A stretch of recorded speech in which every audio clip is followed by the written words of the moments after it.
Hey guys, this is actually Fire. I just came back from an 11-day trip to Perth.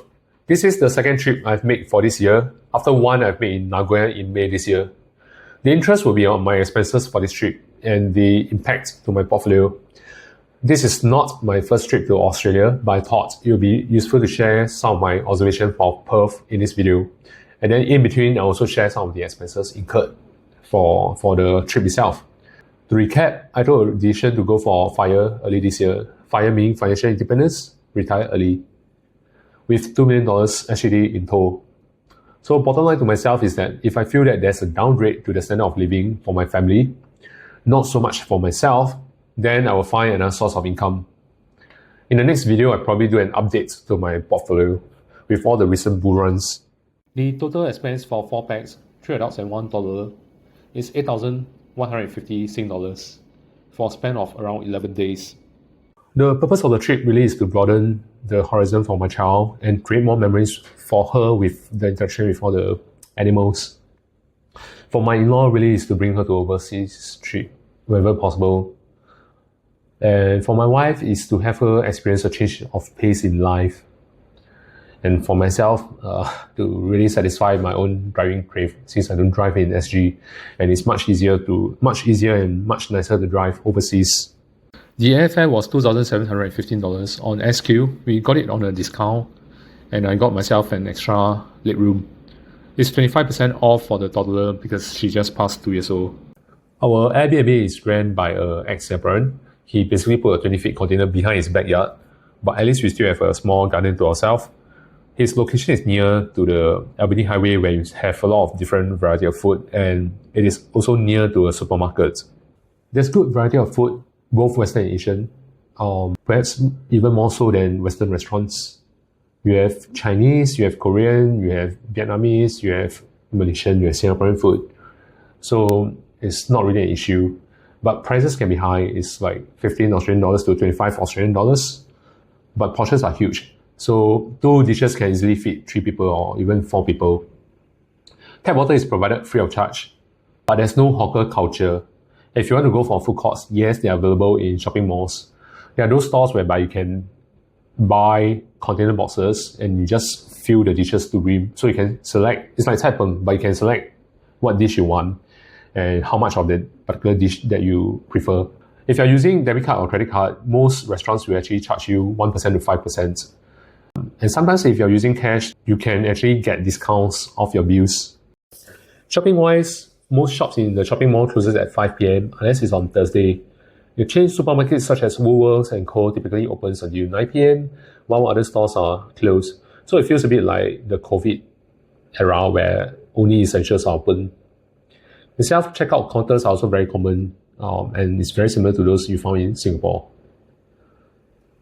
Shopping on the whole can be less exciting than those you find in Japan, China, or Singapore. So there's also no so-called outlet malls, but there's Target, Kmart, Big W, and at least there's TK Maxx. TK Maxx or TJ Maxx in the US is something like a store where they will put those single off-season items, and they're all branded, so you can actually buy them at a huge discount.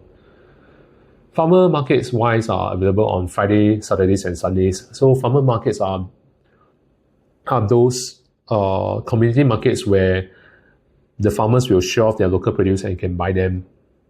During a late night trip to the supermarket, I witnessed a homeless man trying to leave without paying, and you can see the supermarket security trying to stop the guy. So liquids were spilled, beers were spilled all over the place, and it was quite a scene.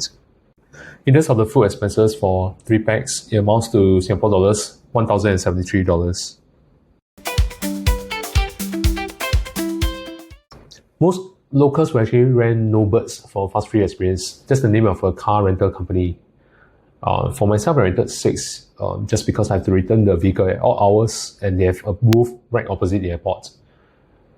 Left-hand drive, and most road limits will be at 60 km per hour. Highways will be at 90 km per hour and 100 km per hour. Drivers are mostly civil. So if you want to merge, they will allow you to merge. But one thing I observe is that they do signal, but the signal is like for half a second. Parking, especially in the CBD, can be competitive. And parking in most shopping malls, strip malls, is free of charge. If you want to do payment for parking, you can actually use the Easy Park app.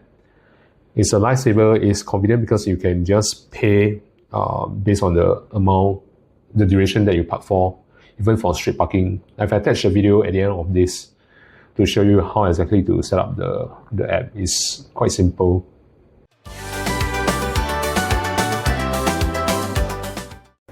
Car break-ins are very common, so do not leave any valuables inside within your car.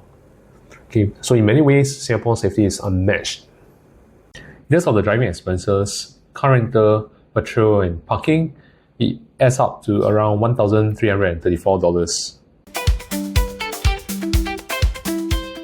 UV can be very strong, so I've received a lot of notification about having high UV rays for a particular day, which means to say that you can easily get tan without noticing if the wind is chilly.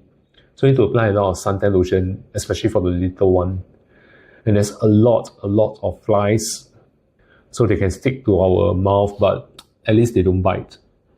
Given the choice, I will probably not go to the Rottnest Island, because the main purpose of going to Rottnest Island is really to see the wild quokkas, ravens, and maybe seagulls. But quokkas, you can actually catch them in Clemerton Wildlife Park as well, although they're not wild. If you're driving, do remember to park at Northport, not at Beachhead, because you have more parking spaces at Northport itself. Beachhead, you'll have to compete with the staff for the parking spots. And the thing is that the ferry will start at Northport before it departs to Beachhead. So when we went to the Northport, there isn't a lot of people queuing for the ferry, so we thought we had almost the entire ferry to ourselves.